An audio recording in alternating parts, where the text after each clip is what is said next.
Hey everyone, it's Lawrence Mack here, founder of Real Estate Rookies, and I'm here with a bunch of cool people talking about admins assistants, virtual assistants, executive assistants.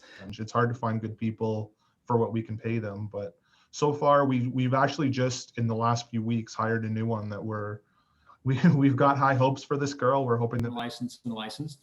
Right now, the current person I have, who's fantastic, is just finished up her courses, so she's getting licensed. So I'm back into the license admin. It's difficult, especially with the VA, because you have the language issue. But the things I have them doing, for instance, I have them making a bunch of motivational Instagram posts, having them schedule my Instagram posts.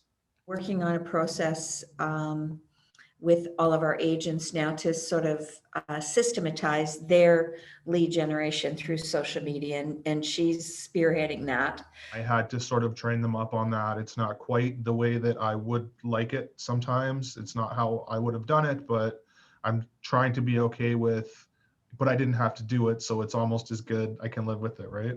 When I grew to a point where we needed a second person, those 4 categories actually naturally split up into 2. And after when I started my company, I basically had probably 50 co-op students come through, both high school, university, post-grad kind of thing. And I would give them a 3-month co-op time or internship. And at the end of that period, I'll give them a reference letter. But if they're any good, I hired them.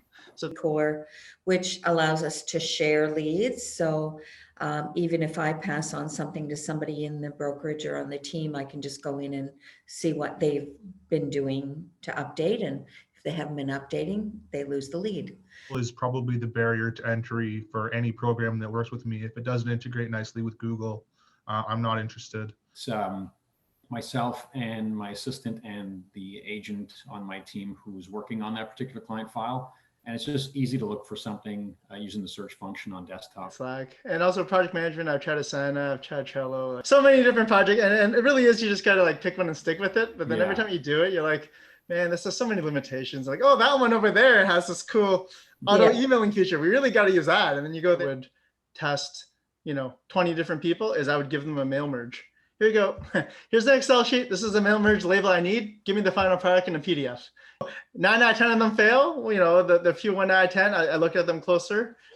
I sort of forgot all the rules, and I hired people that I liked and that I could stand being with all the time. And it's like, oh my God, I had a terrible, terrible time. Basically knew there wasn't a fit. I guess it's just a matter of time before we're like, yeah, this isn't working. I have to take care of my grandpa. I'm like, yeah, why don't you do that? It was just kind of mutual, unspoken, and we're just going to go our separate ways.